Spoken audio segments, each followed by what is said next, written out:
Tyrone, pwede mo ba akong kwentuhan sa nangyari? Ano ba talagang totoo?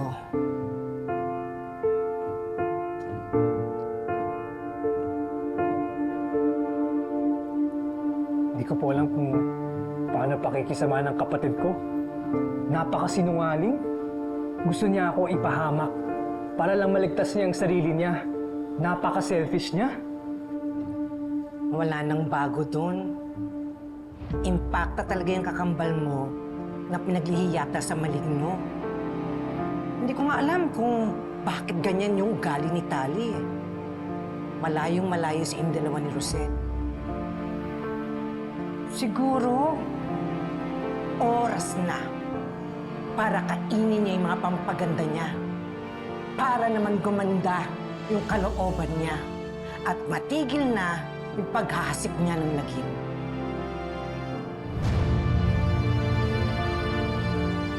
Sinakyan ko lang ang mga kapritsyo niya. Inintindi ko na rin siya. Ang ibang klase po talaga. Naku, Tyrone. Hindi na magbabago yun. Tyrone, alam ko, hindi mo magagawa yung pinaparatang sa'yo ni Tali. Pero sabihin mo nga sa akin ng totoo.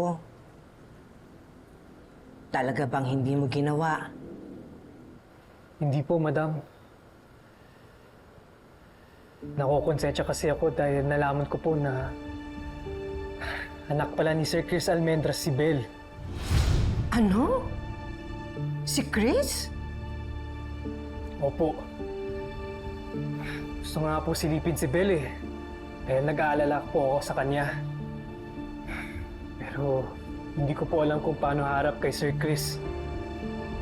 Dahil pinagbantaan po kami ni nanay kanina sa ospital na ipapakulong kami. Tyrone, kung talagang malinis ang konsensya mo, pupuntahan mo si Belle. Wala ka namang kasalanan, di ba? Ewan ko ba dyan sa nanay mo? Minsan nakakapikon na eh. Sobrang bait. Parang hindi na makatotohanan yung kabaitan niya. Pero di bale, basta ha, lagi mong tatandaan, nandito lang ako para sa'yo. Salamat po, madam. Hanggat kaya ko, sabihin mo lang kung ano ang pwede kong gawin para sa'yo. Gusto mo? Akong sumugod sa kanila doon? Ha? Naku! Huwag nilang ginagalit si Madam Jacinta. Oh. Hindi na po, madam. Mas lalo na magkagulo. Maapektuhan si nanay kapag nangyari yun. Ayoko na po dagdagan ang mga problema niya.